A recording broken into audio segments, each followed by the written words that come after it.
We are introduced to Kanata, who has just made the horrible mistake of going on a date with Crazy. If it wasn't already clear, those 38 stab wounds were fatal, so Kanata gets isekai'd in the worst possible way. But things don't get any better for him in his next life either, as he wakes up to find this old, ugly goblin staring at him. He doesn't understand what's going on, but it seems he has been reborn as one of them, so the elder gives him a new name, Gobro. The old man then proceeds to shove a big and juicy maggot down his throat for that bonus protein. And since Gobro is a baby, he can't speak or refuse anything. By day 2, he woke up to find himself surrounded by tons of ugly green babies, and he is faced with the reality that he is just as ugly as them. He comes to terms with the fact that he died and was reborn as this weak and helpless baby, so he spends the rest of the day crying over the loss of his beautiful human face. By day 3, he realizes that goblins seem to mature way faster than humans do, but that doesn't change the fact that he is still bald though. At least he is able to move and speak again now. So while it's not ideal, he chooses to make the best of the new life he has been given and heads out to face the world.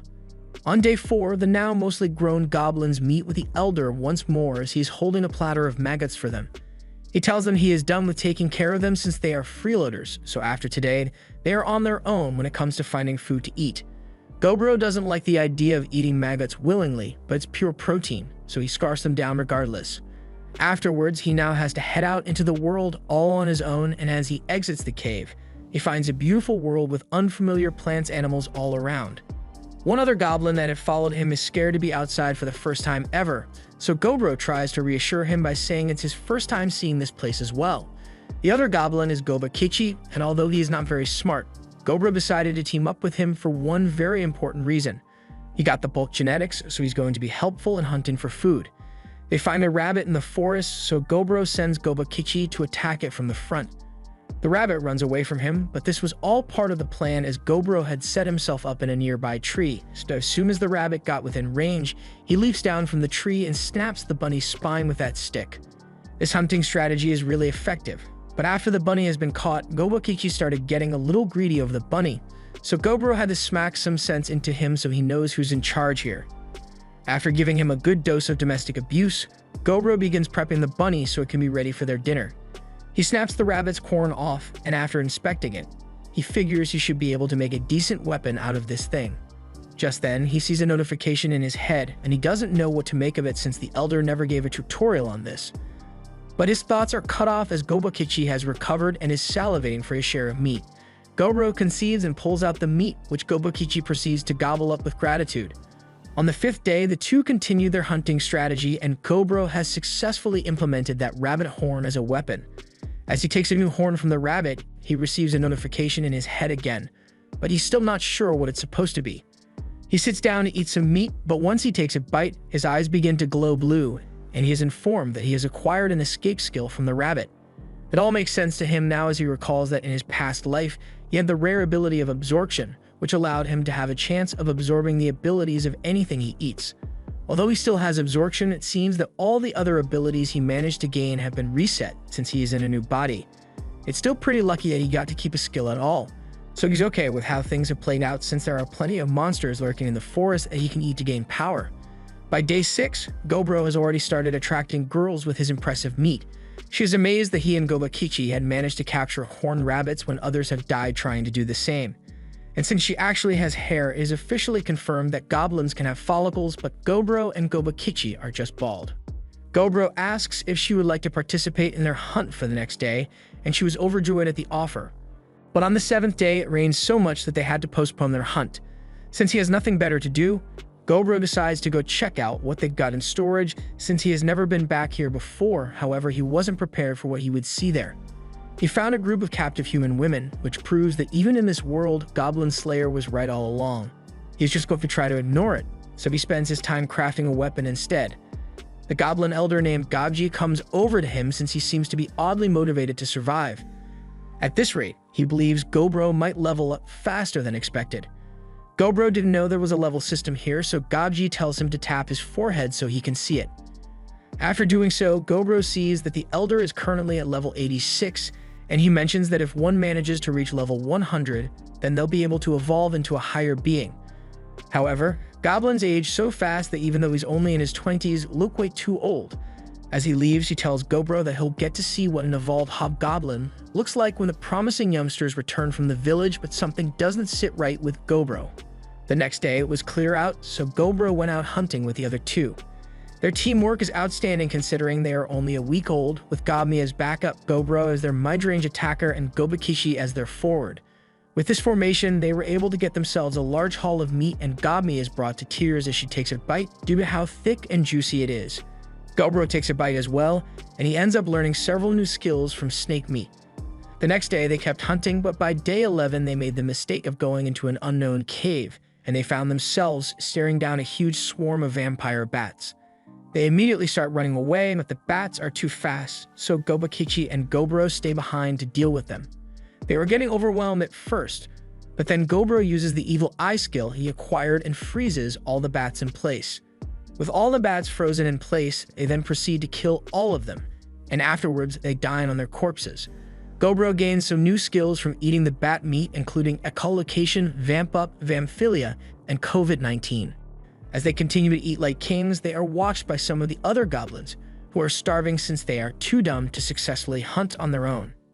That night, they attempted to take their frustrations out on him since obviously, he's the one with the problem, not them. If they put this much effort into catching food, then maybe they wouldn't be so hungry, but they fail to account for the fact that Gobro has a search ability, so he could sense them approaching. He counterattacked them, and although he didn't really intend to kill anyone, he miscalculated on the amount of his venom skill to use, so one of the attacking goblins ended up dead. He didn't seem to care though, as he still wanted to teach them a lesson for trying to assassinate him. However, Gobmi shows up, and after what she did to them for attacking her precious Gobro, even Gobro feels sorry for them. The next day, they head out to hunt again and are planning a coordinated jumping on this orc. It was just minding its own business when they throw a rock in its eye, and while it's blinded, Gobakichi rushes in. The orc knocks him back with its pickaxe, but immediately after, its fingers get smashed by another rock. They then proceed to claim its kneecaps by inverting the bend of its knees with a club. And to finish off, Gobro stabs it in the head several times. After the orc has been killed, they enjoy its meat, but since they got a lot left over, Gobro decides they should take it all back to the cave, since there is something he wants to do. Once they brought all the excess back, Gobro calls the attention of all the broke and starving goblins and tells them that they can eat as much as they want as meat. After some initial hesitation, one after the other, all the goblins drop to their knees and begin gobbling up Gobro's delicious meat. As he watches them, Gobro thinks about how he would never have helped people out like this in his past life, but maybe being reincarnated changed more than just his body. That night, after everyone has gone to sleep, Gobro is laying down and trying to do the same, but the notifications in his head won't stop playing. It says he has exceeded the level requirement, so he will be evolving into a hobgoblin soon. However, he wasn't paying attention to it since he was so sleepy. The next morning, something strange happens as Gobro wakes up and discovers that he now looks different. He is confused why his appearance seems to have changed again overnight, plus he looks a lot more similar to the way he did before he reincarnated. And more importantly, he is no longer bald. The same thing seems to have happened to Gobakichi as well, and Gami, although she stayed the same, she is loving the new look on her friends. The elder comes over to see what all the commotion is about, and he is shocked to find that both Gobro and Gobakichi have managed to evolve when they were literally born 2 weeks ago. Gobakichi gets Gobro's attention and says he would like to test out how much stronger he has gotten. But hunting won't be enough to satisfy him, so he wants to have a fight with Gobro himself. Gobro is up for the challenge, so the two head out to begin their match. They both begin boxing out in the forest, and Gobakichi is definitely a whole lot stronger than he was before, but he still lacks the combat skills necessary to be able to take Gobro down in a fight, as Gobro is able to slip under a punch and sweep his legs out from under him. Gobakichi admits defeat and praises Gobro for being so strong, but Gobro gives him credit as well, since when it comes to power, Gobakichi is stronger than anyone else here.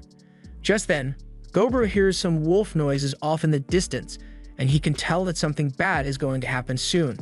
He calls for Gami, who is hiding nearby, to spy on them, and tells her that she should go get the crossbow they had made earlier because they are going to be needing it soon. Wolves are chasing a bunch of rabbits down the hill, and once they have successfully killed their prey, they lock on to their next unsuspecting target, a probably innocent orc that was just minding his own business. The orc starts running for its life, but the wolves aren't about to let it get away so easily, so they start chasing it down until they eventually catch up and tear it to pieces. Gobro and Gobakichi watch this all go down, and they think the wolves will be the perfect opponent to test out how strong they have truly become since they evolved. Gobro signals to Gobmi to begin firing at the wolves with a crossbow, and once the leader is taken down, both Gobro and Gobakichi rush in to start smashing in the wolves. Without their leader, the wolves' teamwork was completely gone, so they were able to make quick work of them and slaughtered every single one. Afterwards, there was just the leader wolf left standing, but he too would eventually succumb to the wounds he sustained. After he collapsed, Gobro approached and opened his mouth to take a huge bite out of the wolf, allowing him to gain some extra skills, including one leadership skill. Gobro takes the rest of the dead wolves back to the cave and tells the other goblins that they are free to eat as much as they want, but from now on, he expects them to catch their own food. They don't have the confidence to accomplish something like that, so they all get down on their knees and beg Gobro to teach them how to hunt for themselves. He agrees to train them in the ways of hunting if they don't know how, and if they need weapons, he'll teach them how to make those as well. This gets everyone to like him a lot, so he is cemented in as the leader of the goblins. It may partially be because of his leadership skill, but that doesn't matter to him. He will work hard to lead his comrades, and he'll continue to eat and gain new skills as he goes, all for the sake of achieving his goal. Day 17. Gobro wakes Gobji up from his nap to inform him of an incident. All the human women whom they had locked in the basement realize that Goblin's Slayer isn't coming to save them. So rather than spending the rest of their lives as breeding slaves, they offer themselves with poison, so Gobro and Gobji hold a memorial and burn the bodies. By day 23, Gobro had begun training all the goblins in the ways of not sucking and being a goblin. And while he was doing this, he also spent some time hunting and eating any and all monsters that would provide him with useful skills, so he has got quite the arsenal of skills at his disposal now. Just then, he notices several figures approaching from a distance, and while they may look like goblins, he's not the type to trust strangers blindly, so he draws his sword and prepares to cut them down.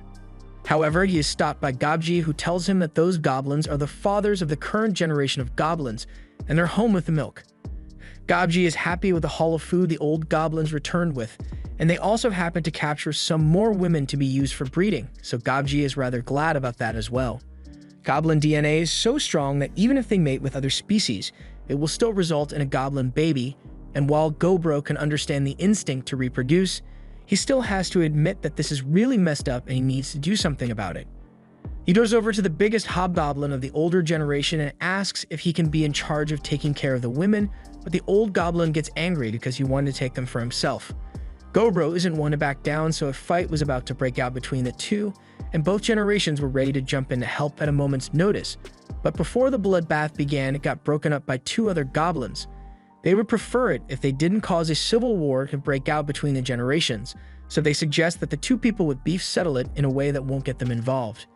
These two are Hobsato and Hobsi, and they suggest that the leaders of both generations have a battle to settle the dispute, so the winner will get to decide what the village does from now on. They also make a rule banning weapons, so that no one ends up dying, and the older goblin agrees to the term, not knowing he's about to get his ass beat. And a couple minutes later, we see clear evidence that the older goblin indeed got his ass beaten. Gobro has him tied up in a spider's web, but he assures everyone that this doesn't count as cheating, since the webs aren't a weapon. He produces it from his body like Toby's Spider-Man thanks to a skill he got earlier, so with the current alpha tied up and beaten, Gobro has been crowned the new leader of the village, and no one dares to object because they don't want to end up like the old leader. Later, Gobro goes and tells the captured women that he has instructed all the goblins not to lay a hand on them, and he won't be touching them either, so they have nothing to worry about. He'll make sure they are well taken care of, and eventually he'll see to it that they are sent back to a human village. The girls are relieved to hear that they will be alright, but there has to be some kind of catch to a deal like this, so one asks Gobro what he wants them to do in exchange for their freedom. Gobro does feel bad for them, but that's not the only reason he chose to help them out. He has no other way to get any information on the matter, so he tells them that all he wants is to learn about the human world here. So after talking with them for a bit, he finds out that these women were part of a traveling merchant group, but when they were attacked by the goblins, all their men were slaughtered, and these 5 were the only ones who survived the attack, only to be captured and brought here. They start to cry after being forced to relive the tragedy they went through, but it's not like Gobro can say, "Sorry, my people wiped out your friends and family," so he just gets up and walks away. A couple days pass, and the women seem to be more cheerful regarding their current situation, but it's probably just their way of coping. From the time he has spent with them, he has learned that humans in this world don't evolve the same way monsters do, but in exchange, they are able to take on multiple jobs. The red-haired one seems to be a rookie adventurer as far as Gobro can tell, but she's pretty weak as far as warriors go, so he may have her join the goblins in training later. Speaking of training, Gobro made all the older goblins join in on the training as well, and it doesn't matter how old they are. If they get pissy with him, he's going to smack some sense into them.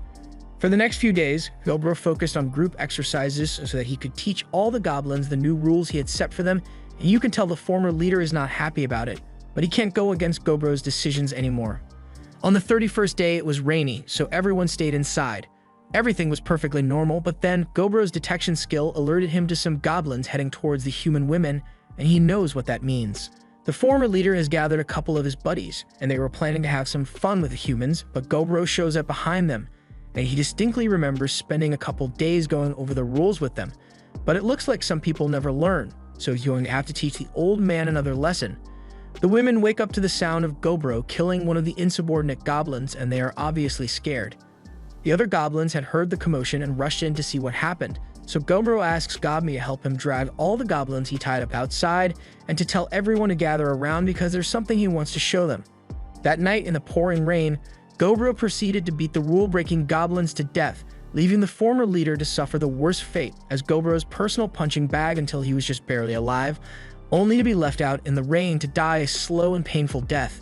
With this, Gobro asks if everyone understands the rules and what will happen if they break the rules, and no one dares to say a word. The next day, it's back to the regular hunting, and the group is up against a trekhorn with scales that make it almost really difficult to pierce. The trekhorn charges at Gobro, but he uses his spider silk to trap it in place, and with it immobilized, both he and Gobakichi were able to target its weak points and kill it fairly easily. After it has been defeated, Gobro and the others eat the meat, and he gains several new skills, one of which is a skill called Triple Strike, and even though he is doing it himself, Gobro still has no idea how the extra 2 strikes are being generated, but he's not going to question it. That night, while Gobro was in bed, the red-haired human came up to him and just climbed into bed with him. Nothing unholy took place that night because she was probably still just scared from what had happened the previous night, so Gobro let her sleep in his bed. However, by morning time, Gami had gotten jealous, so she climbed into Gobro's bed as well. In other news, the goblin Gobro had assigned to be carrying all the equipment managed to evolve as well due to all the manual labor, so she is now relevant to the plot as well. The training of the goblins has been divided into different units, with Gobakichi handling the armored units, Gobmi handling the ranged units, and Hobsato handling the regular fighters. And now that Gob has evolved, she handles the training of the support goblins. Meanwhile, Hobse is busy doing absolutely nothing because she is the only mage among the goblins, meaning there's no one for her to train. Gobro decided to leave the training of the goblins to the appointed captains while he heads deep into the forest to hunt some strong prey. While there, he spots another trekhorn in the distance, and since he has the element of surprise, he decides to try using a magic skill he had acquired previously, casting Phase 1 Demise Magic. And once his attack hits, the trekhorn that they had had so much trouble defeating earlier was easily destroyed in a split second. That landslide victory may have made him a little too overconfident because he then decided further north into the forest, but only once he had gone in really deep did he remember what Gobji had told him a couple days after he was born last month. He was explicitly warned never to go into the northern part of the forest, because in there lives a crimson creature called the Red Bear, and now he has come face to face with said Red Bear due to his carelessness. Any rational being would have already started running away, but even though he can't guarantee it, Gobro still believes that he may be able to take this thing down if he comes up with a plan. He wants to kill and eat the bear to gain even more skills, so he activates his Demise Magic and gets ready to throw everything he has at the bear. Back at the cave, Gobmi is getting worried since she hasn't seen Gobro all day, and neither has anyone else since he left their training session that morning. But the others aren't really worried since Gobro is strong enough that he'll probably be fine even if he gets himself into trouble. But I don't know if he has a plan for this because the bear managed to dodge the attacks. It lost an arm in the process, but it's still every bit as dangerous as it was before, so Gobro can tell that if he gets hit by one of those claw strikes, even the refined scales armor skill he got from the Tricorn Wind be of any use to him. Just as he can't afford to take a single hit, he resolves to kill the bear as soon as possible. However, even after striking it in the skull with an axe, the bear still keeps chugging along, so Gobro is forced to step back and try something different. He attempts to use his spider webs to trap the bear, but is too strong for that and breaks itself free. The bear then activates one of its own skills and launches a wave of fire at Gobro, which sets the whole forest ablaze. The bear begins walking away since it assumes there is no way Gobro survived that attack. But despite that blast of fire being around 2,000 degrees hot, Gobro still managed to survive, so after getting to cover, he begins healing his arm while he thinks about his situation. He has never heard of such a thing as a fire-breathing bear before, so it looks like in order to take this thing down, he is going to have to be willing to take some amount of damage. He heads back out as the bear is leaving and baits it into launching a fire blast at him once again. But this time, he has come up with a plan to counter it and uses water magic to block the inferno, while he continues to charge forward. The bear's body is too hard to pierce normally from the outside, but it's probably a different story when it comes to the inside of the bear's mouth, so Gobro stabs his sword through the bear's mouth, leading to a wound which he assumes will be fatal. However, he gets snapped out of his confident smirk when the bear smacks him across the forest and into a tree. Gobro managed to take an arm from the bear, slash it across the head, and stab it through its mouth, but is still showing no signs of collapsing. However, after that one strike, Gobro is on the verge of death and will definitely croak if he takes another one of those hits. But that just makes it more exciting for him. He charges back in and raises his axe to strike the bear, while the bear readies its claws to strike as well. But once the clash is over, one of Gobro's arms is seen flying through the air. The bear had indeed managed to rip his arm off, but at the end of the day, Gobro was still alive, even if he is barely a step above passing out dead. He grabs the bear claw that is impaling him and takes a bite out of it, gaining 2 new abilities, but he succumbs to his wounds and passes out afterward. He then receives a notification that the level requirements have been reached, so he is allowed to evolve into a rare ogre class, which he immediately accepts. After some time, he wakes up and finds he has evolved yet again. His hand is regenerating. Thus, when he returns to the other goblins, they are all in shock by how he has become. Gabi scolds him for being away and making them worry. She tries to leg kick him, but our boy stands there and takes it like a man while Gabi drops to the floor screaming in pain. Since Gobro became an ogre, Gabi had been following him around non-stop, but before he addresses that, he wants to get himself a change of clothes. As he enters the storage room, the women are frightened because they don't recognize him at first, but after he shows them his skills as proof of his identity, they calm down a bit. One of the human girls takes a look at an axe that's been heavily damaged, which she seems happy to fix, and while Gobro is here, she informs him that she made a knife out of a magic stone, so she would like him to check it out. Gobro is impressed by all her hard work, so he gives her a pat on the head, and Stockholm Syndrome must be hitting her hard because she loves it. On the other hand, Gabi and the redhead girl hate it as they are jealous that Gobro is giving another girl his attention. Gobro then goes over to the twins to see how they are doing, but the work they have to do is a bit much for just the 2 of them to handle, so they ask Gobro if they can get a few extra hands to help. Since they asked, Gobro decides that he can tell a couple of the goblin girls to come help over here, and the twins are happy to hear it, but even Gobro is amazed how quickly they started liking goblins despite literally having their entire family killed by them a week ago. He jokes that they would make great wives, and the girls don't seem like they are opposed to the idea, but Redhead and Gabi certainly are. Next, he goes to check on the green-haired girl who has been busy making potions. He takes a look at one of the vials and he can tell it is poison, which the girl doesn't deny. She had made it for protection and was initially planning to squad wipe all the goblins by poisoning the food, but then she learned that there were trustworthy goblins like him, so she doesn't intend to use it anymore.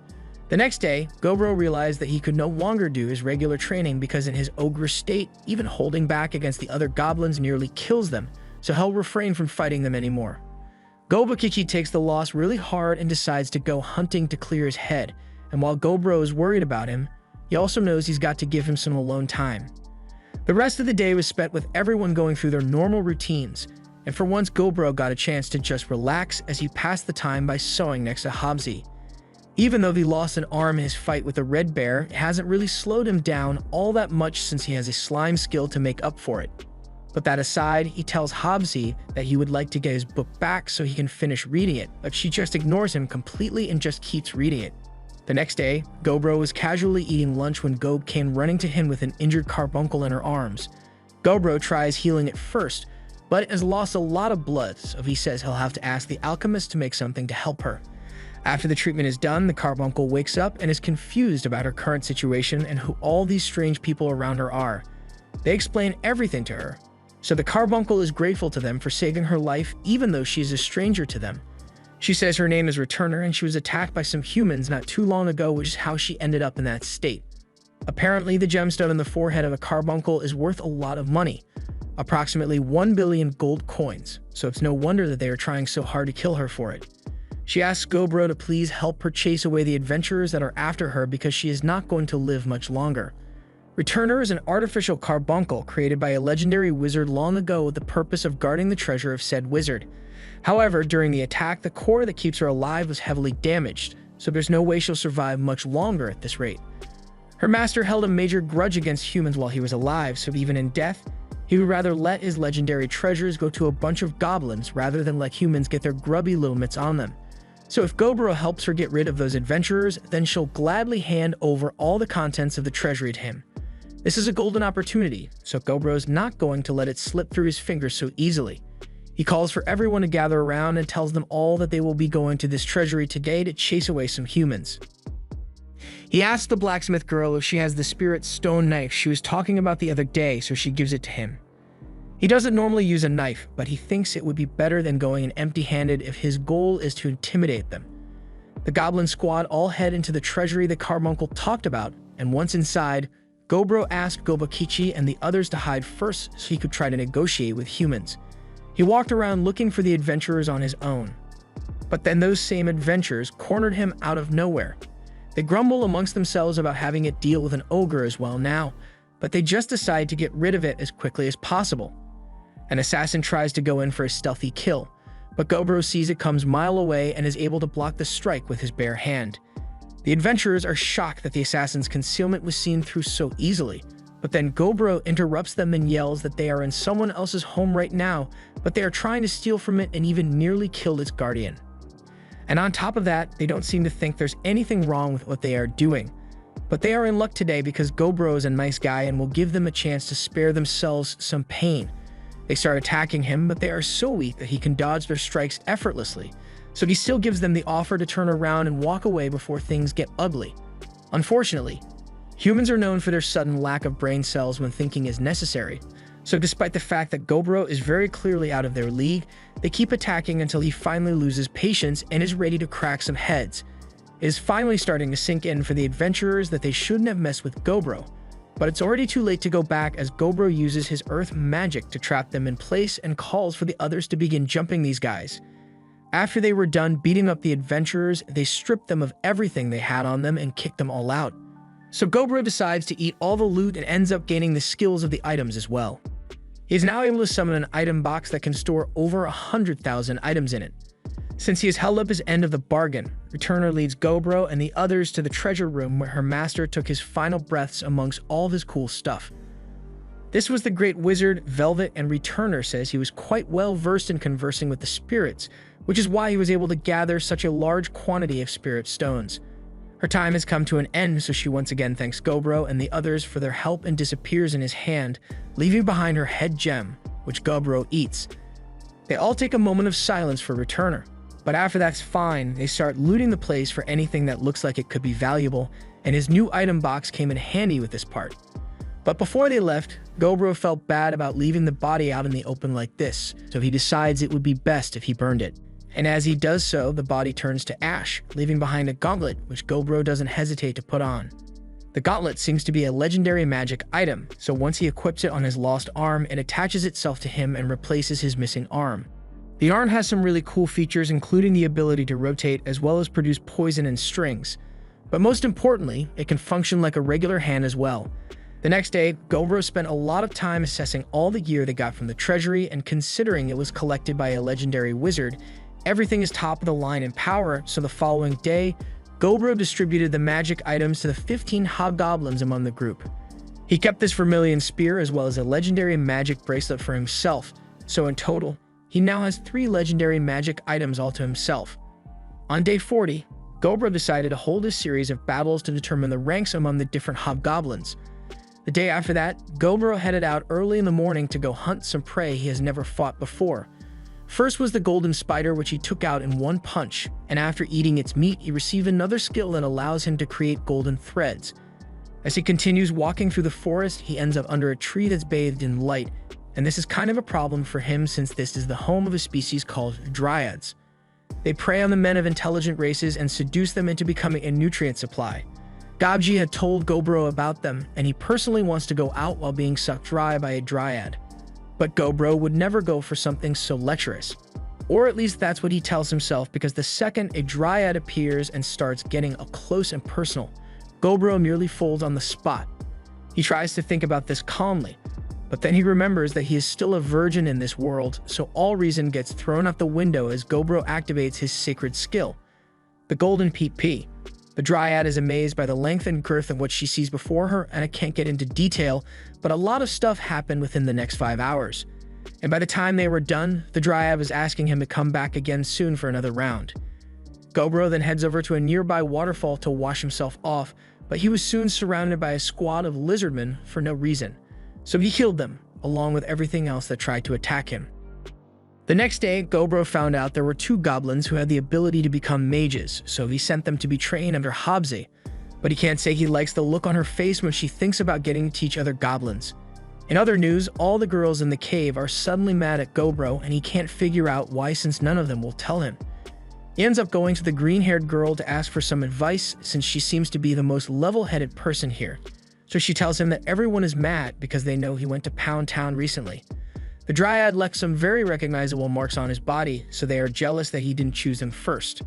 The green-haired girl feels the same way as well, but rather than take the jealous, silent treatment approach, she chooses to be a little more proactive with her feelings. We've already seen that Gobro folds easier than a blanket in these kinds of situations, but Gobmi refuses to let it happen. At least not unless she gets to join in as well, and everyone else has the same thoughts. A lot more happened that day which required Gobro to put up a soundproof wall in his room, but he doesn't want to talk about it. The next morning, Gobro's detection skill alerts him to the approach of some enemies, and thanks to his skill improving, he is now able to identify the race and general strength of an opponent. He heads outside with Gobakichi and is confronted by a couple of elves who seem like they are going to be a real pain in the ass to deal with. They have a proposal to make, but the elves are being really high and mighty about it considering the proposal is them asking for help. The elves' territory is about to be attacked by humans who wish to steal their treasure, so he wants to have the goblins fight to help defend against the attack. And in exchange, they'll be provided compensation. Gobji immediately thinks this is a good idea to help them since the compensation amounts to a couple of months' worth of food for the whole village. But while that may be true, Gobro still refuses the request regardless. The elves are shocked he would turn down what they thought was an unbeatable deal like this, but Gobro couldn't care less about their situation. And while he normally wouldn't be opposed to helping them out, their pompous demeanor irks him, so he wants nothing to do with them. The elf is angered and nearly draws his sword on Gobro, but Gobro immediately uses Conqueror's Haki and brings the elf leader to his knees with the immense pressure. After this, he grabs the elf leader's neck and tells him to call off the archers surrounding this place if he wishes to continue having a non-crushed neck, and he isn't bluffing either. One of the archers attempts to fire an arrow into Gobro's head, but he catches it with his teeth and bites until it shatters to pieces. Gobro was turning down their offer partially because he's not in the mood to fight humans, but if they threaten his goblin village as well, then he might reconsider teaming up with the elves. But with that said, he uses his legendary spear to make it clear that he could kill everyone here in a second if he wanted to, but he'll let them go today. All the elves make a hasty retreat back to their tribe, and Gobro is sure they won't return here for a while after a scare like that. Or at least he hopes so. The next day, while out hunting, Gobro comes across a gray slime, so he defeats it with some fire magic and picks up its core so he can munch on it. After eating the slime, Gobro unlocks the abilities of physical damage resistance, fluid regeneration, and auto-replication. Auto-replication is an ability that allows Gobro to create a copy of himself using any of his body fluids. He tests it out by using a drop of his blood, and after a few seconds, a mini Gobro is formed. He is able to share his senses with this miniature version of himself, so he comes up with the idea to have clothes made for all the women he cares about, but with his blood mixed into the lining so that it can act as a way to contact him if they are ever in trouble. The next day, Gobro had one of his blood children keeping a lookout for any suspicious behavior, and it just so happened to see the elves approaching once more, but this time it looks like the leader has brought a whole army with him this time. It seems like he didn't learn his lesson last time, so Gobro is done with mercy for now. As the elves approach the entrance of the cave, they are immediately immobilized by Gobro's roar, after which he steps out and uses his webs to tie all of them up. The prisoners are all brought inside, where Gobro gives the leader one last chance to make it out of this by asking him why he came back here. But the leader just keeps digging his grave deeper and declares that he will kill Gobro for wounding his pride. Some of the elf girls apologize for their leader's foolishness, since they tried to talk him out of coming here, but he refused to listen to them at all. Since it's not entirely the troops' fault that their leader is an idiot, he decides that they will fight one-on-one mock battles against the goblins here, and all the elves that win their battles will be spared. Although the leader is going to be killed no matter what, long story short, of the 23 elf soldiers, only 6 were defeated, and Gobro may or may not have rigged the matches so that all the male elves lost so that he would have the elf girls to himself, but that's besides the point. He eats all the elf men, gaining some extra skills from them, and now that that's done, he addresses the surviving elf women and tells them that they all need to surrender their weapons and magic items because they are being held as prisoners now. The elf girls are shocked because they thought they would be set free if they won their mock battles, but Gobro isn't so kind as to forgive people who came here with the intent of killing him. Gobji is already thrusting in excitement since he believes he will finally get to go balls deep with some elf girls, but Gobro imposes the no-touch rule again, so the elves won't have to worry about any other goblins. Gobji can accept it since Gobro is the boss in the village, but Gobji still asks if he can get some action since he's so pent and Gobro feels kind of bad for him. Gobro still has to execute the elf leader, and he's got something special planned for him. Later on, Gobakichi reaches level 100 while out hunting, and as a result he evolves into a more powerful version of himself. The rest of the goblins are in awe of his new physique, especially Gobro, who is glad he has someone on his level once more. Gobokichi has become a special variant as well, and his iron-hard crimson skin is a result of blessings from the demigod of flame and war. So he's become really tough, and the first thing he wants to do now that he has evolved is spar with Gobro, to which Gobro is more than happy to take him up on that offer. They begin sparring, and Gobakichi is definitely able to take a few hits from Gobro, but ultimately he still lacks the skills to really contend and gets defeated fairly easily. While Gobro may have won the battle, he is still impressed with Gobakichi for catching up to him in the first place, so he is glad he has a rival to keep him on his toes. Afterward, Gobro feels exhausted from all the fighting he had done with Gobakichi, so he takes a break in the cave. But he is then approached by a shadowy figure which apologizes for not being able to prepare more for him and gives him an unknown skill. Gobro wakes up from the encounter, and it turns out to have been a weird dream, but he is still left wondering what it could have meant. On day 51, Gog drags Gobro over so he can get a good look at all the progress the goblins have been making while he wasn't paying attention. Maybe it's because they felt left behind after Gobakichi became an ogre as well, but 4 more goblins have become hobgoblins. One has been assessed to have enough talent to become a mage, while another seems to have the talents necessary to become a cleric. This is Gogji, and he promises to do his best to help the goblin community as much as possible. And in other news, Habza got even hotter. She has evolved into a half-spell lord, but she's got some markings on her body which reminds Gobro of the marks he has, but they leave that discussion for later as Habzi is itching to test out how much extra power she has gained from her evolution. So they both head outside where Habzi casts a volley of flame spells which set the forest ablaze. The two ignore the forest fire they just started, and Habzi says she feels like she could cast another 20 spells just like that, but before she can cause any more collateral damage, Gobro says that's enough for today. With her being a half-spell lord, she isn't as strong as she would be as full-spell lord, but she is likely going to evolve into one next time. However, for now, to celebrate her evolution, Gobro presents her with some new legendary gear. The rate at which goblins have been evolving seems really high compared to how it normally goes, and Gobro is mostly certain that it's because of his influence on the way the goblins train, but even though the general population has grown stronger, there are still those who aren't able to keep up. Later on, Gobro and Gobakichi are returning from a successful hunt, when they run into a group of the older generation goblins, and they say they have had enough of living in the goblin village since they are the older ones, but all the goblins that are 2 months old are getting stronger than them. And on top of that, Gobro is the only one who ever gets laid, so they want to leave and start something new for themselves. To their surprise, Gobro has no issues with them leaving since they didn't steal any stuff, and he even goes out of his way to provide them with a knife made of mithril to help them with their journey. On another occasion, Gobro came across an orc that was dragging a human body home. The guy is already dead, so there's nothing Gobro could do to save him, so he kills the orc to avenge him. And while he may have a rule against killing humans unless absolutely necessary, he still takes a bite out of the dead guy to see what he gets. He manages to acquire a monster tamer skill from him. Later, Gobro is working on an idea to make earrings with his blood in them so he can communicate with others, so once they are completed, the earrings are implemented in training. Gobro talks to Gobmi through the earring, and she is amazed that she can actually hear him loud and clear. So with confirmation that the idea works, he made enough for all the goblins to use. As the day progressed, hunting went on as usual, and Gog seems to have gotten a lot stronger since she is now able to knock out a Trihorn in one blow. Since it is still in one piece, Gobro thinks this is a perfect subject to try out his new Monster Tamer skill on, and once he's done, the Trihorn is made into a loyal pet for Gami. Gobro goes on to tame a lot more animals over the course of that day. On the 59th day, Gobro sets things up so that the red-haired girl can train by fighting kobolds one-on-one. She sits down for a break with Gobro, and as he is eating, she asks if she can have a bit of his meat. Gobro doesn't mind and hands her the drumstick, but as she takes a bite from it, she pauses for a moment because she just unlocked a new job class. Her job is called Nor Soldat, and it gives her boosts that allow her to move like this, with the only caveat being that she needs to eat monster meat occasionally or she will die. That night, Gobro is woken up when his detection skill alerts him to dozens of kobolds heading this way.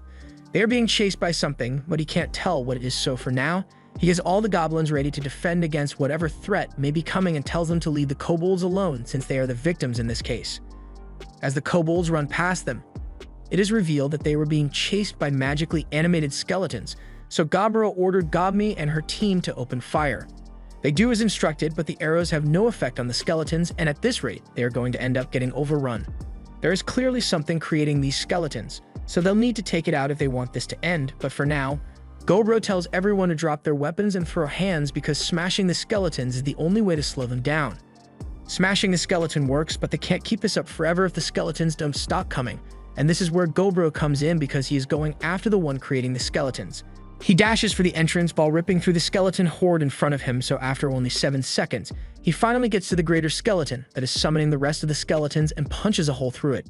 Once the main skeleton has been defeated, Gobro takes a bite out of its head, which gives him a bunch of new undead skills, and as he returns to the cave, he is greeted by all the kobolds who have now started referring to him as their lord. The kobolds were out mining when they accidentally dug into Velvet's treasury and set off its guardian, a greater skeleton. So the only thing they could think of to survive was to run for the cave of the terrifying ogre they've been trying to avoid. Their story makes sense to Gobro, but he reminds them that he has been killing a lot of their kind for a while now. So are they really sure they still want him as their lord? But the kobolds are fully aware and want to serve him regardless. At this point, Gobro has gathered humans, elves, and kobolds, so while he didn't intend for it at first, he admits that things have gotten pretty interesting around here. The next day, Gobro went out hunting with Govakichi for the first time in a while, but as they were heading into the forest, they spotted a team of 12 humans moving through the forest quickly, so Gobro changed plans and decided that they should follow the humans. They chase after the humans quietly, and by eavesdropping, Gobro is able to learn that the humans are planning to kidnap the daughter of the elf chief. Their target is the group of elves that will be returning from a festival today, and they got the necessary information from traders among the elf tribe. 2 hours after sunset, the convoy arrives, and Gobro is stunned by how beautiful the elf princess is, even by elf standards. But then the human attack begins, and 2 elves of the convoy immediately get headshot. Govakichi wants to go help them, but Gobro stops him since this fight has nothing to do with him.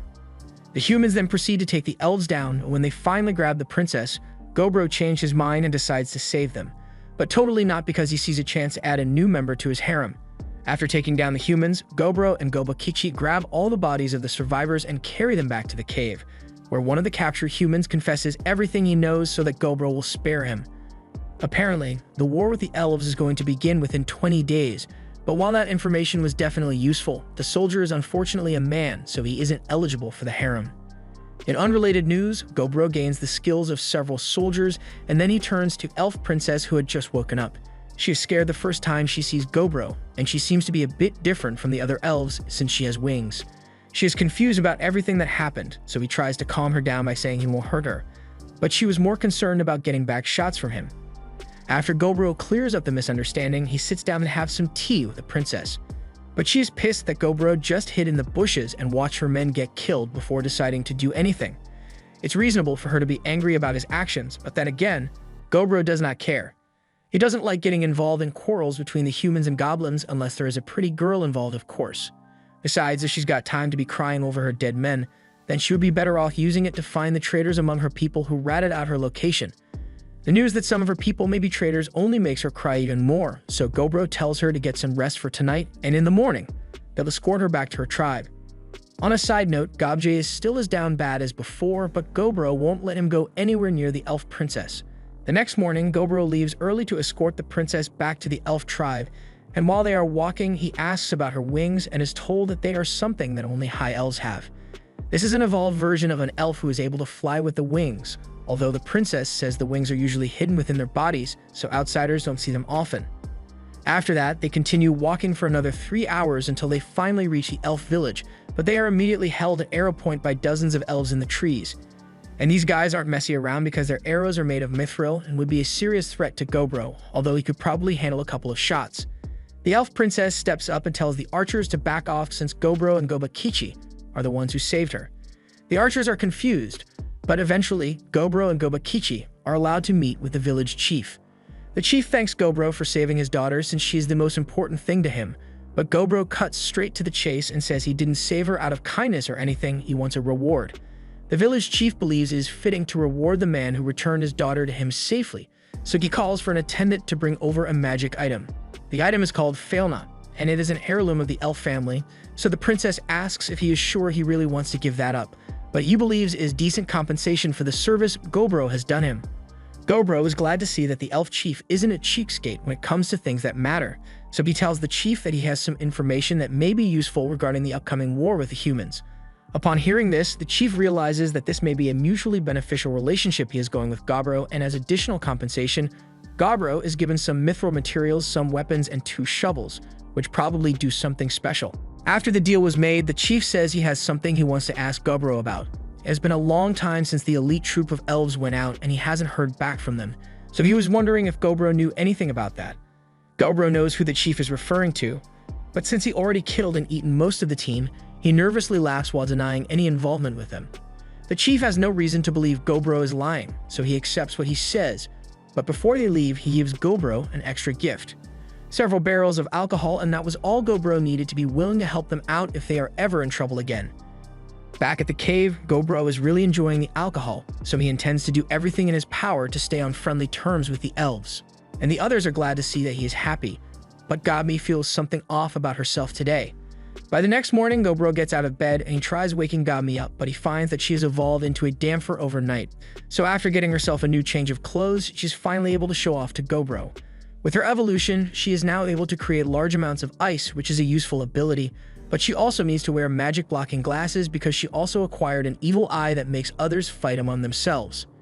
In other news, Go became a half-Earth lord with abilities that allow her to manipulate Earth, spot weaknesses in bedrock, and play Minecraft without a pickaxe. Hobseto has also evolved, but in her case, she's become a half-blood lord, and as such, she is able to control blood and use it as a weapon.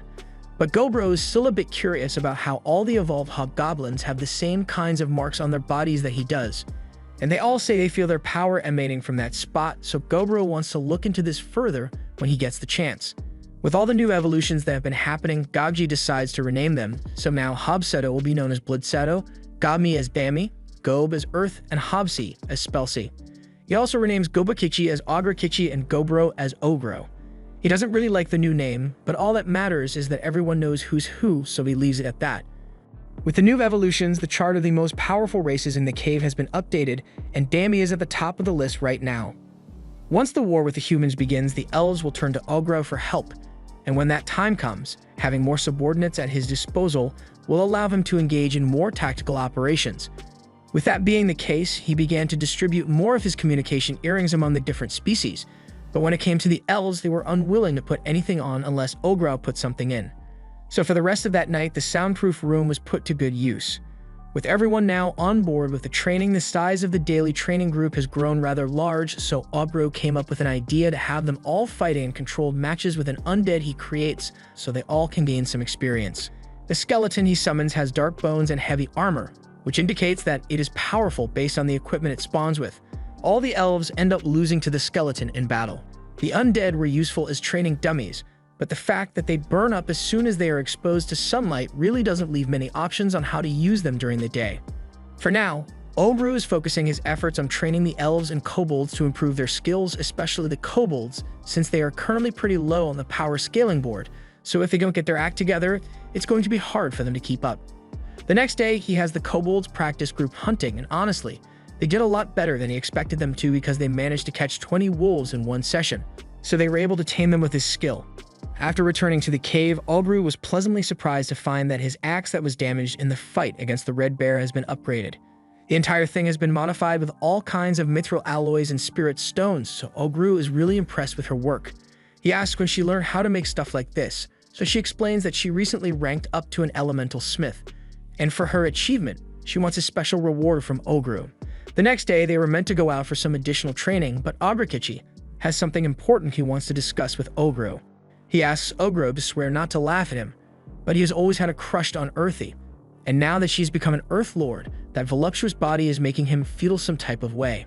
However, he has no idea how to talk to her, so he really needs Obro's help with this one, and Obro feels like his time has finally come to be a big brother. Obro teaches Abrakichi everything there is to know about getting the girl, but he's got to do it tonight. There's no point in leaving it for later, and if he ends up getting rejected anyway, the worst she can say is no. He tells Abrakichi to let him know how it goes with Earthy, and after Abrakichi confesses to her, long story short, he gets laid. The next morning, Abrakichi is fighting with Obro again, and today he's feeling a lot lighter than before and is much happier, all thanks to Obro's advice. After training as usual, they head out to begin hunting, and today there are a bunch of new insect monsters that Obro had never seen before, so he wanted to gather as many as possible to help make some armor plating. He also eats some as well and is able to acquire the skill of exoskeleton. So he tries it out, and his body is immediately covered in really tough armor.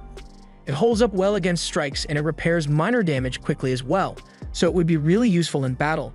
But he doesn't like how obvious it looks, so he takes it off. Unfortunately, it looks like the armor was created using his clothes, so that jacket is just gone now. But this also teaches Ogro that he is able to register and recall forms that may be useful to him. So after getting some new pants, he creates an aerial form using some beetle skills he had acquired, and with it, he is now able to fly, although it's going to take some practice before he is really good at it. The following day, it rained, so no one could go out at all. However, that didn't stop the redhead from asking Obro to train with her. He used to think of her as a cute puppy, but now she's more like a Doberman with how powerful she has become. After training, Obru headed over to the blacksmith to see how things are going on her end, and lately she's been working with the elves to develop more interesting weapons with mithril. For example, she developed a new rapid-fire crossbow, and Obru is really impressed with the work she has put in. After that, he went to go check on the chef sisters, and their skills have improved as well, so Obru attempts to get them to recreate some foods from his past life like potato chips, and the sisters are more than happy to try anything he suggests. Next up on his checklist is a check-in with the alchemist to see how her research on potions and magic tools is going, and she seems to have created a magic item that can freeze a person in place if they are hit with it, and she is really proud of her creation, so she wants a reward from him. However, the other girls catch wind of this reward, so Obro has to spend the entire night with them. The next day, Obro gets called because there are some strange elves at the entrance to the cave, so he heads out and meets this elf who asks to have a chat with him. He's here to ask for Obro's assistance because the human army is advancing into the forest, and since he is being much nicer than the last guy, and the compensation is bound to be worthwhile, so Obro accepts the request. Later, he gathers all the strongest forces he has at his disposal and tells them that from this day forward, they are now a mercenary group, and they shall be called the Parabellum Mercenary Company, so it is time for them to head out on their first job. Early in the morning of day 71, they all head out on their first official mission as Parabellum, and for the special occasion, Obru decided to have 36 of them partake. With Spelcy's ability, they were also able to bring along their familiars, so in reality, there are more like 73 attackers in this group. The reason they made their move so early in the morning is because one of Obro's blood scouts managed to locate a human army encampment, so that will be their primary target for today. The group arrives at the encampment and they come across a barrier that has been detected around the camp. It is made to keep all monsters out, so Spelcy suggests that they destroy it immediately so they can begin their attacks. To that end, Obru orders everyone to get into position and surround the barrier in preparation for their slaughter, and once they are all in their optimal spots, he uses his gauntlet to fire an arrow which shatters the barrier in an instant. All the human soldiers are left in a state of confusion after they witness their protective barrier crumble to pieces, but they are in for much worse as Earthy creates a rock wall to prevent them from escaping. And now that the humans are trapped, Dami and Spelcy carpet bomb them with powerful magic attacks. And just to be really sure that every human here dies, Obru summons a ton of skeleton soldiers and begins spamming his anti-barrier arrows at the soldiers. However, even with the insane number of attacks that they were just hit with, the human side isn't simply going to give up, so they launch their own counterattack and take down a few of the skeletons.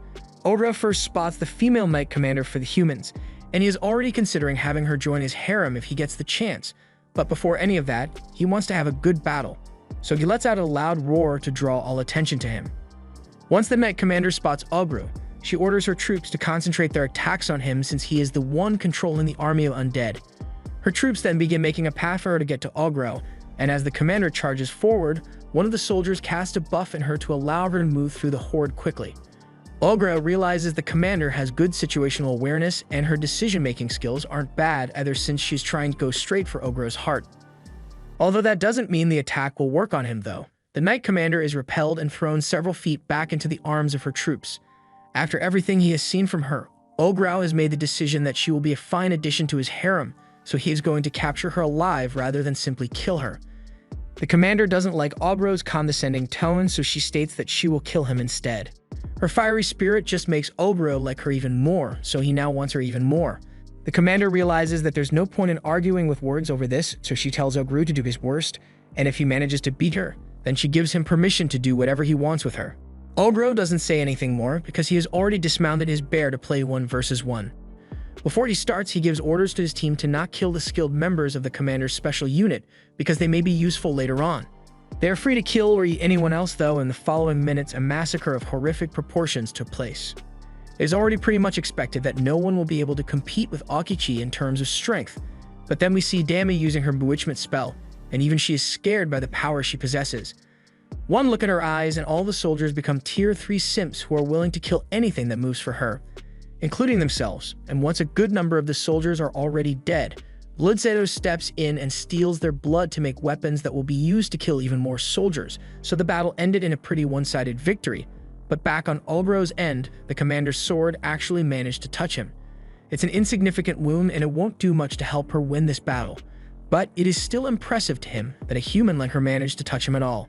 Just then, the commander's mage executes the kamikaze option since this battle is an obvious loss, so he casts a Flame and Dragon spell which even Ogru would probably not be able to withstand if he took it head-on. The commander already knows this battle is hopeless, so she is prepared to let herself die if it means that Ogru will be taken down as well. However, as the spell approaches, Ogru pulls her out of the way and says he won't be letting her throw her life away, so he turns his back to the Flame and Dragon spell and casts several layers of shields in rapid succession with varying effects. It's not a perfect technique, but it was effective in neutralizing the dragon, so the results of this battle come out as an overwhelming victory for Parabellum. He is really proud of himself for managing to capture such a skilled swordswoman, so he's going to make sure to put her sword handling skills to good use later. Since they are done here, Ogru calls for everyone to get ready so they can head back to their cave, but not before Ogru has eaten all the human corpses and gained a ton of their skills. A while later, the elf chief shows up at Ogru's cave with the wine Ogru loves so much, and a party was held between the elves and goblins to celebrate the halting of the human army. Since his own troops were late to respond to the human forces, the chief decided it would be fitting to bring alcohol, so they can at least celebrate the victory. Ogru has no complaints since he gets to drink even more savory wine, but while the party was still going on, he went to the back of the cave to see how his prisoners are holding up. And the 2 women he brought back seemed to be just about ready to give in to him. He may have done a little bit of aphrodisiac drugging to make them more cooperative, but Ogru gave up things like morality a long time ago, so anything goes as long as he gets new additions to his harem. The Knight Commander tries to hold out by saying she's a noblewoman, so she would never allow herself to breed with an ogre, but from the look on her deputy's face, I don't think that stopped Ogru from doing his thing. By the next day, Ogru sat down with the Knight Commander and put one of his communication earrings on her, and with its effects, she wasn't able to lie to him at all, so he managed to gather a lot of really useful information about the human army. Not for his sake, but rather because the elf elder doesn't want to have to be relying on Ogru so often, since this is a problem that the elves ultimately need to deal with on their own. Which is why he offered to buy any information Ogru is able to get from his prisoners. He offers Ogru 10 more barrels of wine as payment, and Ogru can never say no to good wine. After acquiring the information from the Knight Commander, he relayed everything to the elf elder through his communication bracelet. He informs them that the humans are planning to ambush the elf village from 3 separate directions to overwhelm their forces. So on the day that the attack is meant to take place, Ogru and Aokichi got there early to lay out a bunch of traps, and then they just waited for the humans to arrive. As they spotted the 500 soldiers marching along the path, Ogru gave the signal for the road to block off with trees, and after that, the rest of the goblins proceed to roll boulders down on top of them, instantly cutting their numbers down to 300. And then Nemi's long range started their rain of arrows, which further diminished the number of soldiers till they were below 100. However, it was at this point that the commanding knight realized that they were at a disadvantage, so he ordered his surviving troops to build a wall with all the rocks and dead bodies they can find, and after hunkering down, they managed to fight back against the goblins until it became a stalemate. Ogru was impressed by the intelligence of the commanding knight, so he asks Akechi to charge down there himself and see if he can capture the commanding knight alive. Akechi charges down there and inside the makeshift fortress starts fighting with the knight commander. The knight gets knocked back, but even in the face of Akechi's overwhelming strength, he was still able to smile. Akechi tries to strike him down, but the knight ducks under and counters with a strike of his own, forcing Akechi to have to go on the defensive. Ogro has been watching this whole thing, and for once he actually seems to be interested in the ability of someone outside of adding them to his harem. Even if Akechi has instructions not to kill him, he still finds it impressive that human can hold out in a 1v1 against him. Although it doesn't last long since Akechi eventually knocks him out anyway. They are done with their mission now, so Ogro plans to report their victory to the Elf Elder and return to base after eating the corpses as usual. But once he is done with that, Demi comes up to him and asks for some special baby batter treatment tonight, which Ogro is happy to provide. The next day, the prisoners of war are all held in the cell together, and two other guys are lamenting over the humiliation of their situation. The red-haired commander tells them to shut up since this place isn't actually that bad considering they get good food and a place to stay. They don't agree with the sentiment, but while the other guys were nobles, the redhead was a commoner, so this is actually better than the way he got treated back in the human kingdom. Later on, Ogro questions the redhead on the reason why the human kingdom chose to invade the elves, so he explains that the princess of one of the human lands fell ill with a disease that has a 99% fatality rate, but she was set to get married to the emperor, so the emperor ordered a nationwide search for a cure for this disease. Eventually, they heard of a medicine that could cure all diseases, but it could only be found in the elf village, so naturally, the next logical step was to invade them without trying to negotiate. Ogro now understands the reason the war started, and it all boils down to human greed, although he kind of understands the human's point of view since he was once human himself. At the same moment, Earthy was busy mining to expand the cave, but after she hit a crack, a lot of water suddenly started pouring out of the cave and onto the floor. Everyone rushes in to check on her and see if she's hurt, but it turns out they just hit a pocket of water in the caves, and Ogro knows exactly what to do with it. After a few short hours of work, Ogro has completed construction on the first ever Goblin cave bathhouse, and immediately after it is complete, everyone takes a break to have a soak inside the relaxing bath. The next day, Ogro had an idea to improve the fighting capabilities of his troops, so he brought out the soldiers he had captured and set them up to train alongside his own men. This way, those who are less experienced should be able to learn a lot quicker by watching how an actual trained soldier would perform the task. So a simulated war was fought with Dami and Spelsey as the commanders and a mix of the different species as the soldiers. As the day's training continued, the nobleman prisoners got tired, but the redhead was still full of energy, so he goes up to Ogro and asks to have a match with him. Ogro admires the spirit of the young man, so he agrees to fight him, but to make sure he doesn't accidentally punch his body to pieces, he gives him a few buffs to enhance his strength and durability. After doing this, Ogro gets ready and begins his fight with the redhead, but while he was putting up a fight at first, Ogro soon demonstrates why he's the strongest person in this cave by knocking him out cold. Once the match is over, Ogro begins healing him so he doesn't stay paralyzed, and while he's doing this, Akechi comes running up to him and asks to fight Redhead next. Ogro isn't opposed to it, and Redhead seemed to like the idea as well, since a few moments later, he is fighting Akechi with a smile on his face, and he seems to be holding his ground a lot better. After training is done for the day, everyone sits down to eat lunch, and Redhead is currently eating with Ogro. He mentions how he originally came from a land with a lot of demi-humans living there, so he can't understand why the nobles here hate demi-humans so much. Here, all the races are able to live in harmony, and he can tell that Ogro is able to maintain order well, so he gets up and swears his loyalty to him. Ogro has a soft spot for diligent people like Redhead, so he releases him from being a prisoner and appoints him as the master of the other Redhead, so that he can train her in the ways of fighting like a human.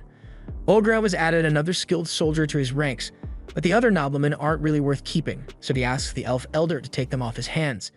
The elder agrees to take them, but before he goes, Ogro asks him about the special medicine that the humans were after since he wants to know a bit more about it, but the elder tells him that it was already given to him as a gift when he brought back the elf princess. Ogro doesn't understand why he would give something as precious as this if he is willing to fight a war over it, but the elder just has a grudge against humans, so there's no reason he can't give it to someone like Ogro.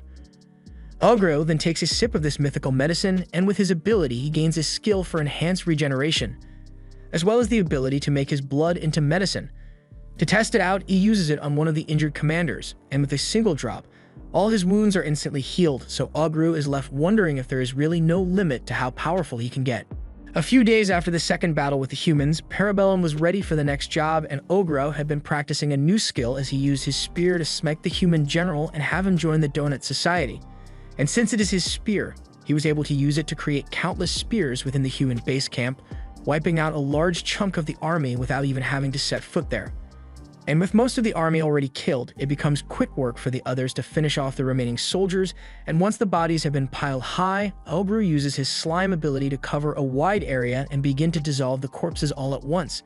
After today's overwhelming victory, Obru was invited to celebrate with the elf village chief, so he heads over to the village along with the redhead and the female knight. But considering that a war is currently being fought with humans, the elves of the village don't take too kindly to having humans in their village. Redhead asks if it's really okay for them to be here with the current situation, but Ogro tells them not to be bothered since the village elder is a much more understanding man than the guys outside, so he won't have a problem with them.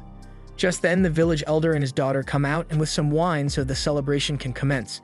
They all sit together and the elder thanks Ogro for his help since it's all because of him that the human armies have been really cornered lately, but prolonging this war will bring him no satisfaction. So he wants to end things quickly by sending his best unit out to finish off the last of the human army. Ogru agrees to do as the village elder wants, so he begins returning home along with the female knight in order to finalize the plans of attack against the humans, but along the way the female knight says she has something she needs to tell him. She has devoted herself to Ogro, but she also has a duty to the kingdom, so she asks that Ogro send some of the medicine he acquired from the elves to the kingdom in order for them to cure the princess of her illness. Ogro doesn't think it's a bad idea since it would stop the humans from having to fight the elves and would also get him in their good graces in case he ever needs backup in the future, but there's only one problem with her plan. The main religion of this world, the 5 great grand gods who give blessings so powerful that it could lead to all kinds of problems. Personally, Obrau has received blessings from the god of demise and origin, so if he shows up and delivers medicine out of nowhere, it may start some trouble. But then Ogro realizes that he can use that to his advantage anyway, so he says he'll consider the female knight's proposal. That night, the next target was set to be the human army's main base, which consisted of about 2,000 soldiers, and when compared to the size of their 650 soldiers, it is clear that they would lose in a head-on clash without a plan, especially with the information Ogro received about the humans having gotten back up from the people known as the heroes. Ogro heard from the male redhead and the female knight that the 8 heroes are the mightiest warriors among the humans who have received blessings from the gods. Their individual strengths are already impressive to begin with, but they also have the power to enhance the abilities of their allies as well, so it will make the battle with the final army really troublesome. But Ogro was just excited to gain some next powerful abilities after killing and eating them. To begin the attack, he summons several skeleton soldiers, and Dami asks if that's really such a wise move since the sun will be coming out soon, and it will destroy all of them. Ogru acknowledges her concerns, but he has made some modifications to the skeletons so they'll be able to serve their purpose. In the meantime, he's going to leave clearing out the soldiers around them to Akichi, while he will strike at the center alongside the skeletons. From the darkness, the army of skeletons emerges and descends upon the humans, and they are forced into an all-out clash with them. The humans do their best to just hold out until sunrise since they know the skeletons will be weakened by sunlight, but once the sun has risen and some of the skeletons begin to get destroyed, Ogru's modifications kick in and the skeletons are coated in Ogru's slime to prevent them from burning up. This puts the army in a bad position, and once they are sufficiently weakened, Ogru takes over and is ready to take out the remaining soldiers by himself. Meanwhile, the hero that got called in is being escorted to the base camp, and he's a little pissed that his vacation got interrupted by a war over a bottle of medicine, but he is at least glad that he gets to do something interesting since he has seen Ogro and he looks really strong. After Ogro finished charging up his move, he was able to use a mixture of blood and water to slash up all the soldiers in the area, but once that was done, he was feeling a bit hungry, so he took a break to eat one of the animal corpses. While he was eating, the hero calls out to him and politely asks if he can fight Ogro next if he's got some spare time. Ogru recognizes him from his appearance, and the bug hero Filippo is happy that he is famous enough to have been recognized, but he doesn't like the bug part of his title since it makes it sound like he is an actual bug, and it pisses him off. But does look like a bug though. The compound eyes on his face are proof of his blessing from the enchantress god, and Filippo is impressed that Ogro could tell that much just from looking at him, and he realizes that Ogro must be the same ogre that has been eradicating all the human armies lately. He isn't happy because all his vacation time was ruined because of it, but while he's throwing a tantrum, Ogru realizes that while Filippo may act like a child, he has a ton of battle experience based on the pressure he's emitting. Filippo mentions that he knows Ogru must have received a blessing from the gods as well, so he asks Ogru to tell him what kind it is. Ogru doesn't really want to divulge any secrets, so Filippo moves on and shows him some bugs he created through the use of his blessing and some necromancy. And after splashing it all over a bunch of the corpses, they begin to move. However, these moving corpses are different from zombies because they aren't affected by sunlight at all, and after a few moments, the bugs begin modifying the corpses to become more bug-like, and once that's done, they all attack Ogru in unison and try to eat him. Filippo thinks he has won at first, but then he realizes that he doesn't hear the distinct sound of someone getting eaten by bugs, and that because Ogru is managing to fight his way out of the swarm. Filippo is greatly impressed by how many bug soldiers Ogru was able to destroy, but now he's going to be commanding them directly, so it'll be a lot tougher to defeat them now. Ogru is struggling a lot more, he is still managing to stay alive, which really has Filippo's excitement at an all-time high since any normal ogre would have been dead by now. But he has had enough fun, so he's going to end things by calling in his ultimate weapon, a giant centipede. This catches Ogru off guard as he gets chomped down on and is unable to get free. Filippo explains that this is his pet's creation, Ulterm, and he usually uses it for special missions outside the country, but he thought it was fitting to call it in here. Right now, Ogru is being injected with tons of venom from the centipede, and normally even a little bit is enough to kill almost anything, so it is really impressive that he is still alive.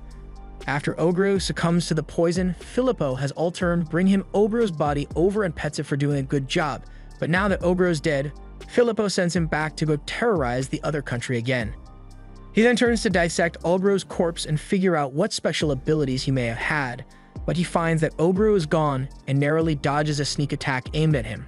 He is even more interested in Ogru now and asks how he managed to survive, yet Ogru still refuses to give up any secrets willingly. Filippo is a little disappointed that he can't use Ulterm again since it has already gone to the next country over, but he still has other special techniques that he can use to fight Ogru. But first, he wants to introduce himself properly. Unfortunately, Ogru doesn't give a damn about who he is and immediately starts blasting lightning at him so he can end this fight quickly. Ogru tries to slash his head open with his axe, but Filippo manages to stop it, and he is getting pretty frustrated with Ogru being so impatient because it forced him to skip to secret technique number 2 without explaining it at all. But since things have turned out like this, he's just going to go all out. He uses his tentacles to stab his puppets, and in doing so, he absorbs all their traits into his body, thereby transforming into a fully armored bug warrior, and Ogru is starting to get interested in him as well. He counters Filippo's attack and punches him into the sky, before throwing a lightning bolt which Filippo manages to dodge. He can't believe Ogru is still able to keep up with him in this form even though he hasn't achieved an epic awakening yet. Ogru has never heard of this epic awakening thing, so he asks Filippo about it, but he doesn't feel like explaining anything after Ogru has been interrupting his monologues the entire fight. Ogru still wants to learn about it, so he intends to subdue Filippo and force him to spill the beans, but before that, he wants to even the playing field a bit, so he activates his own bug transformation to follow Filippo into the sky to attack him. While their fight goes on, Earthy has just finished taking out the last of the human soldiers, so their job here is done, but Thami has a bad feeling that something is wrong with Ogru, so she flies off to go look for him. Meanwhile, Ogru has just defeated Filippo, and he knows he has lost, so he intends to run away without an ounce of shame. Ogru tries to chase after him, but Filippo is able to move his bug suit to delay him a bit, and by the time Ogru has defeated it, Filippo is already long gone. Ogru is disappointed that he didn't get to finish Filippo off, but he swears that one day he will kill and eat him for sure. Just then, Thami finds him and flies into his arms, asking if he is alright, and Ogru says he is perfectly fine, so she is relieved. While Ogru was fighting Filippo, he sent one of his clones with his stealth ability to the main camp of the Empire, and he delivered the elf medicine to the commander there under the condition that the war on the elves be stopped immediately. And the commander seems to be a smart man because he immediately calls for everyone to withdraw and send a message home. After all, they have what they came here for. The reason Ogru decided to give them what they wanted was because if he had killed the main commander, who also happened to be a candidate for future emperor, then the kingdom would have put all their forces into obliterating the elves, and he wanted to avoid that outcome as much as possible. He doesn't want to lose any of the people that are precious to him. And as he runs into a couple of surviving human soldiers, he just tells them to go home because he doesn't intend to kill them for no reason now that the war is over. Besides, he has something much more important to do, and that is to give a proper burial to the 30 Parabellum members who lost their lives in today's battle. In this world, if you don't do proper burials for people who die, they may end up turning into zombies or ghosts, so after saying a prayer for them, everyone sends their wishes and hopes they rest in peace. The next day, Ogru is startled awake and finds a goblin named Hopfu staring at him. After all the experience from the last battle, a lot more goblins have managed to evolve, and now that she is closer in level to him, Hopfu wants Ogru's D2. Ogru ignores her and moves on with his daily rounds, so he checks up on Hobji, who has been healing all the injured soldiers from the day before, and as a result, he has evolved into a half-Saint Lord. He also picked up a rather unique skill, and is now able to create a barrier called Shell Field to defend himself, and it is even powerful enough to take 20 shots from Ogru. Meanwhile, Hopfu is looking to get some backshots from Hobji as well. Ogru explains that Hopfu had been eating a lot of zombies' corpses lately, so she ended up becoming a ghoul as a result, and I can't say it's related, but all of a sudden, she's been begging for the three of them to run a train on her, and Ogru is kind of freaked out by it. He tries to not think about it too much, but Hopfu isn't the only freaky person here, as Ogru ends up walking into the line of sight of Hob, and the eyes on her back of her neck are unsettling. She apologizes since she hasn't learned to fully control her eyes yet. Ogru explains that Hobmi became a Dodokimi, which is a species that excels in support through illusory magic and intel gathering, so she'll probably be better at it than Ogru. So for the new names of all the evolved goblins, Hopfu is now called Gofu, Hobji is now called Siji, and Ham will now be known as Dodome.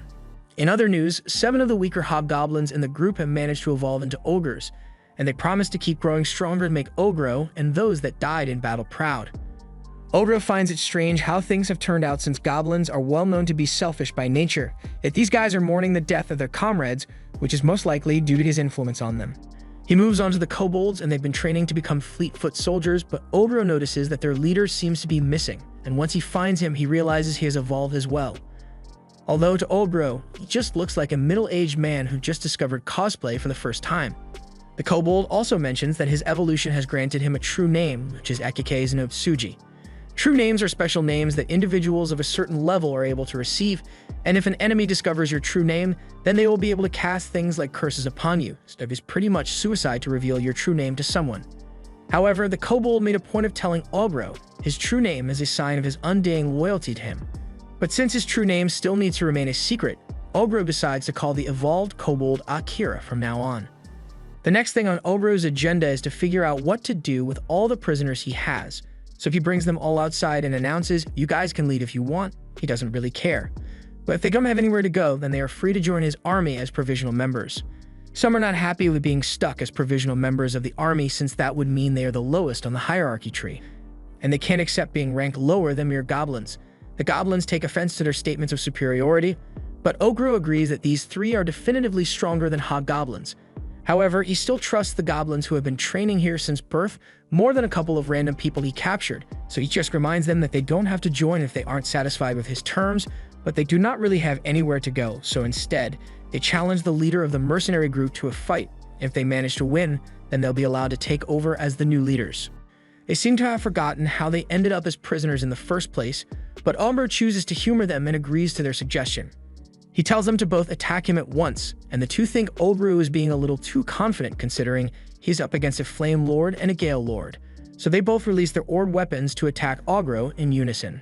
Gabji comes out of nowhere and explains to everyone that orb weapons are artifacts that give their wielders a significant power boost, and they also repair themselves when they are broken, so Ogro has no qualms about shattering them to pieces. After those two get blasted into a tree, Ogru asks for them to be healed, and since he's already here, he asks anyone else who has an issue with him to step up and fight.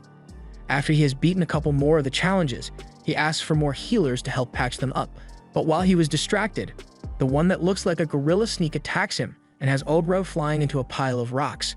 He's really proud of his attack and proclaims himself as the new leader, but then Ogro comes flying out of the rubble and returns the punch, leaving the gorilla with a broken spine and shattered pride.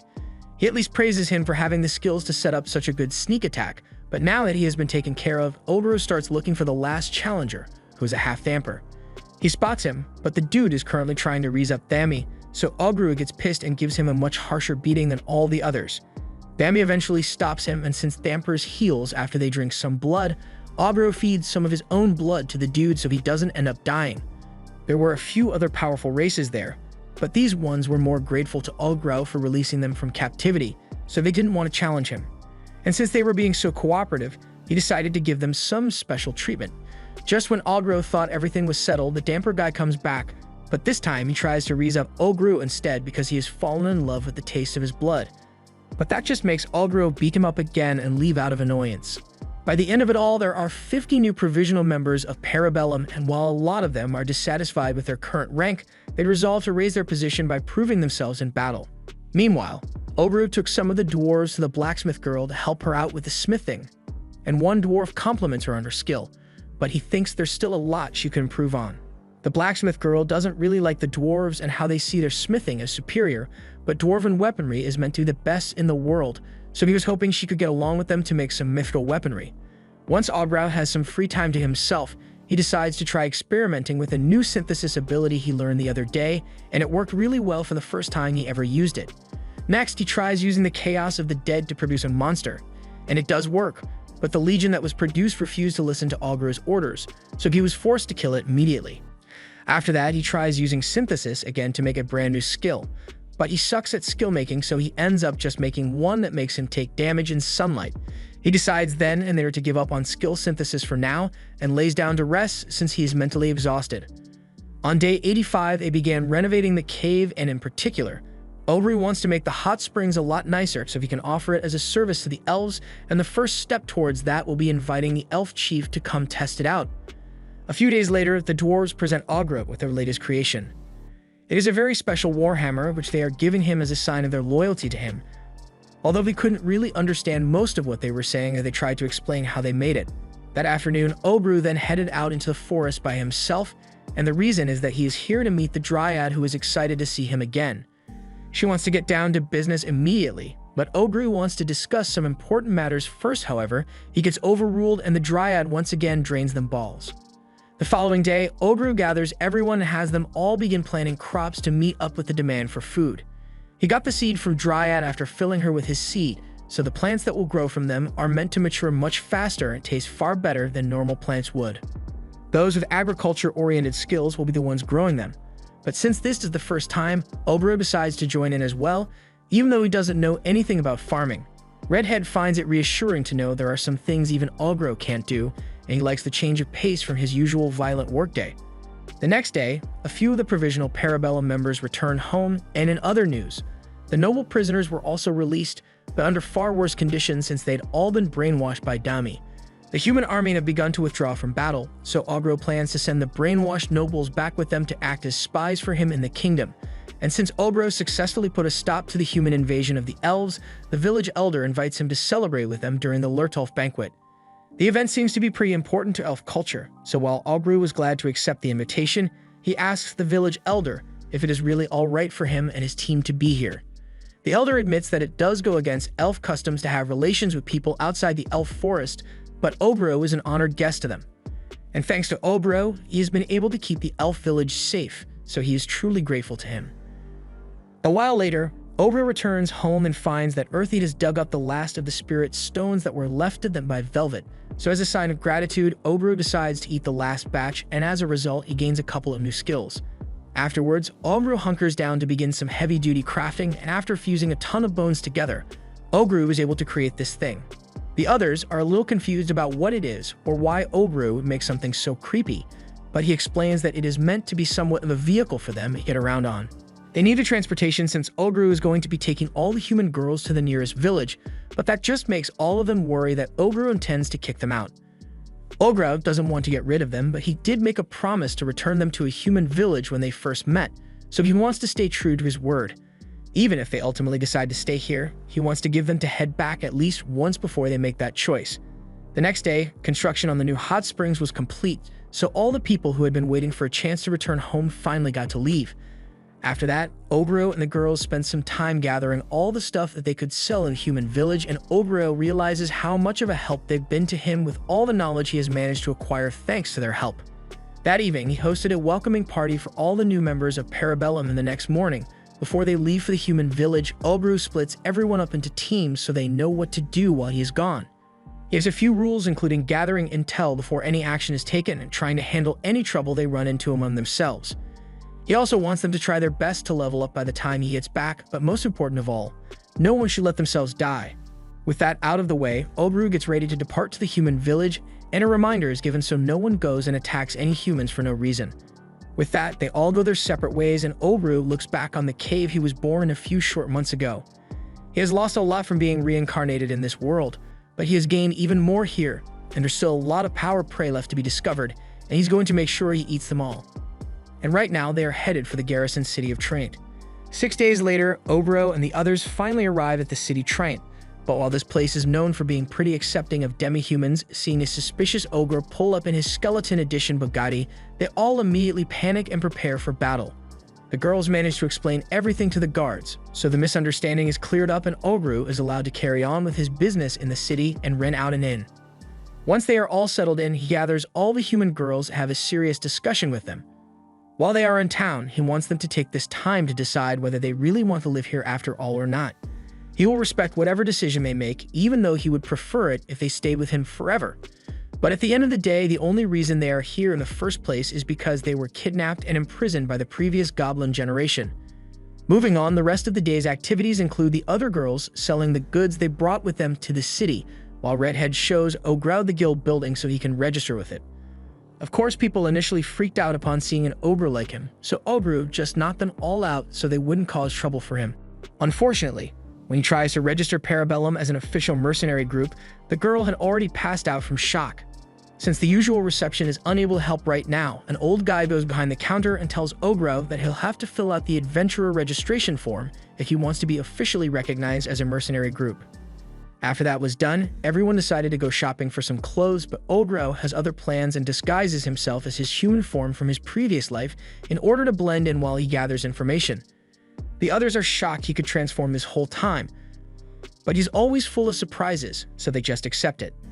After grabbing a bite to eat, Obru happens to walk down a dark alleyway, and as he does so, he gets cornered by 6 thieves, which would mean you're about to get jumped for anyone else, but for Obru, it just means he gets to have some dessert.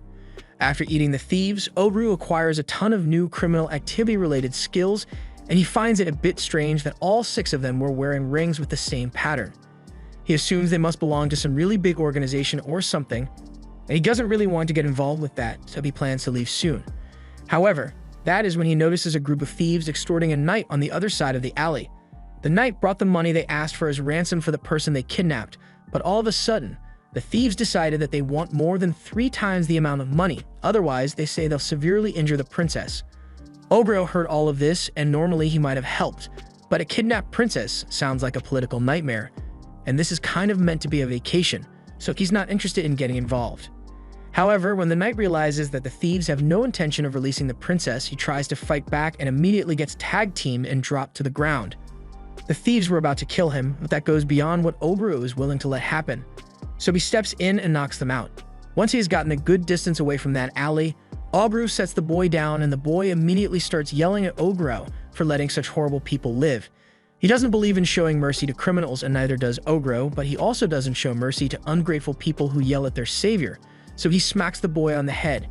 He then says he has his reasons for not killing them yet, but if there is some kind of issue he has which he can't let the public find out about, then he is free to call Obru anytime for help. He then reveals his true ogre form to him to ensure that he knows it is a serious offer. The boy is left confused, but ultimately, he decides to contact Ogre for help, and once they meet up again, he fills him in on the details of the problem. He arrived in this town with the princess a few days ago, but the arrival of the princess was kept secret from the public for her safety. However, the princess dumbass thought it was a good idea to sneak away from all her guards and go wandering through the city alone, which led to her ultimately getting kidnapped by the criminal organization. Ogre tells him he doesn't need to worry since he already knows the location of the organization's base. The knight can't believe it, but Ogre had used some of his blood to keep track of the thieves he beat up earlier, so he knows their base of operations is an old abandoned house in the middle of nowhere. With that information, Ogre is able to immediately target their base and wipe out all the thieves, and not long after, they find the princess locked up in the back room. While the knight is making sure she is alright, Ogre finds some documents on the floor that tell him that this whole kidnapping was planned from the start. Once they are outside and have set the thieves' base on fire, Ogre tells the knight to make sure that nothing of what happened tonight is ever revealed to the public, but the knight still remains insistent on at least reporting things to the king, so Ogre has to call in a favor and have the knight hypnotized so he keeps his mouth shut. The next day, Ogre receives a call from Seiji, who has good news for him. The The new generation of goblins have just been delivered successfully. Obro is glad to hear it, but today is the day he'll find out if the girls still want to stay with him. So he's a bit tense. But realistically, there's no reason for him to be worried since they are all already addicted to him, so there's no way they'd choose to leave him now. They've packed their bags to return to the cave, but just before they can leave, Obro is stopped by the princess from the day before who really wanted to meet him. She formally introduced herself and mentions that she heard that Obro is the leader of a mercenary group, so she has an important mission for him. She wants him to escort her back to the royal capital, and this whole time, Obro has been really impressed by how she has been talking. She sounds way more mature than she looks, and she hasn't flinched once despite being in the presence of a terrifying ogre, and it's almost like she has her charisma stat completely maxed out. However, in spite of all of this, Obro still denies her request since he's got other plans, and the princess clearly already has a ton of bodyguards with her. The princess retorts that all the bodyguards she has are so boring, so she wants someone like him instead. Obro tries to take his time and explain to her why she needs to stick with her bodyguards, and he can't accept her request. But she wasn't listening to him at all, so that completely failed. The knight then speaks up and mentions that they plan to reward him with a gold plate if he accepts, but if he really can't escort the princess, he won't ask Ogro to go out of his way to help them.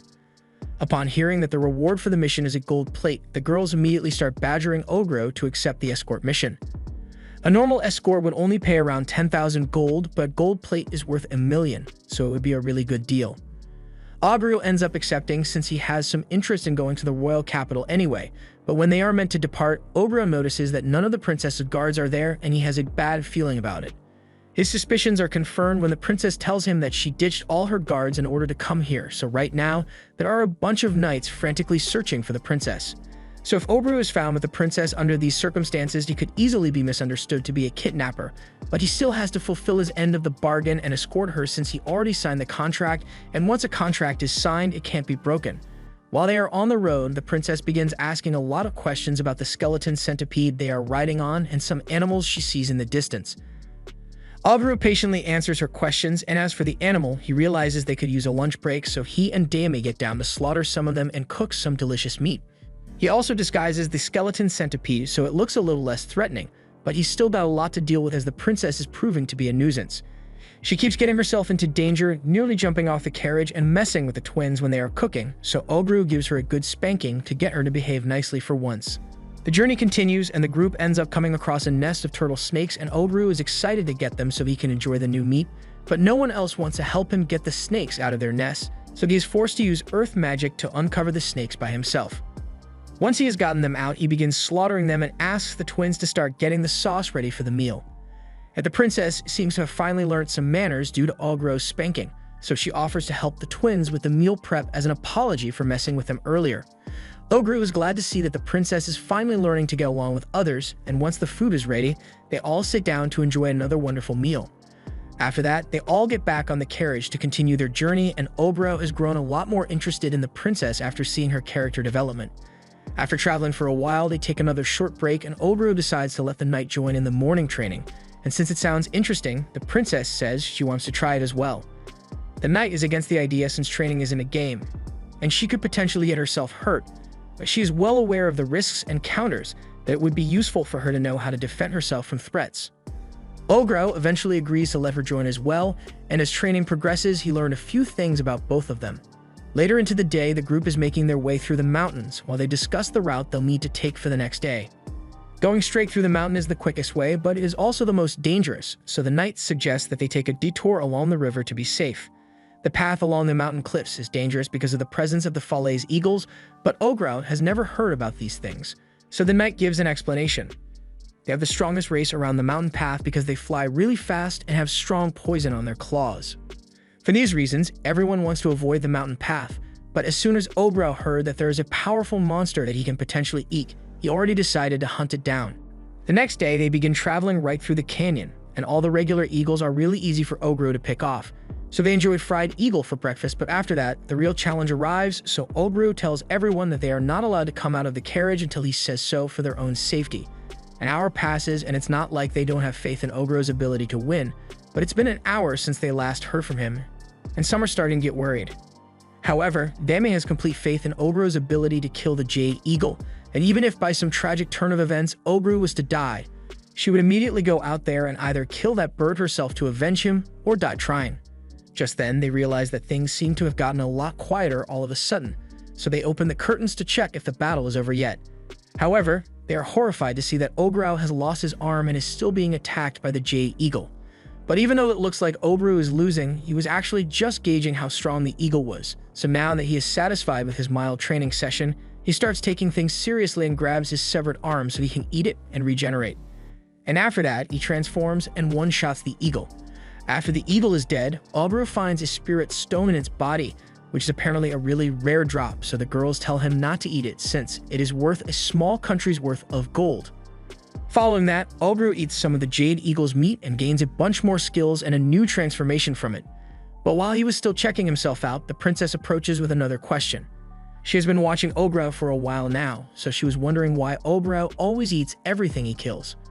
Ograu has been asked this question in his previous life as well, but the answer is still the same. He eats everything he kills as a way of making up for the fact that he killed it. It is his way of carrying all the burdens and resentment of those that have fallen in his hands, and he doesn't plan on changing his views anytime soon. This was the end of episode 9. Thanks for watching. Subscribe to not miss the next part.